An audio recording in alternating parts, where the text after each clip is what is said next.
Un homme d'affaires du Saguenay risque de finir sa vie en prison aux Émirats arabes unis.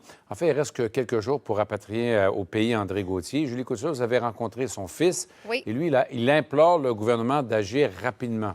Et de ramener son père au pays rapidement. Donc, le fils d'André Gauthier qui dit que le gouvernement est déjà mêlé, Michel, à toute cette histoire depuis 3 ans, mais que rien ne bouge. Alors, tout ça, l'histoire d'André Gauthier, un homme d'affaires du Saguenay qui vit maintenant à Saint-Jean-Chrysostome, a débuté en 2013, alors qu'il est devenu actionnaire minoritaire de l'entreprise d'exploitation de l'or Gold AI à Dubaï. Et dès son entrée en fonction, il s'est rendu compte qu'il y avait plusieurs irrégularités au sein de la fiscalité de l'entreprise, de hauts actionnaires plutôt qui auraient détourné des fonds à des fins personnelles. Il aurait tenté d'alarmer la haute direction, mais semble-t-il que les autres personnes qui auraient été responsables du stratagème auraient fui le pays, le laissant en plan là-bas.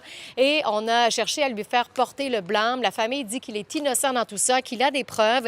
Il a été détenu en prison pendant 2 ans, a été par la suite libéré, a réussi à obtenir un deuxième procès. Mais lorsqu'il a su que les choses tournaient mal, l'homme d'affaires a tenté de revenir au pays en se rendant à Oman, où il a été, au cours des dernières semaines, à nouveau arrêté et où il sera, on tente de le déporter à nouveau vers Dubaï au cours des prochains jours, où là, la famille craint qu'il puisse passer le reste de sa vie en prison. Alors, c'est un peu compliqué tout ça. Il y a beaucoup de détails beaucoup d'informations auxquelles nous, les médias, n'avons pas eu accès, mais on sait que le gouvernement, Michel, est déjà dans le dossier, mais que les choses n'avancent pas, ne progressent pas.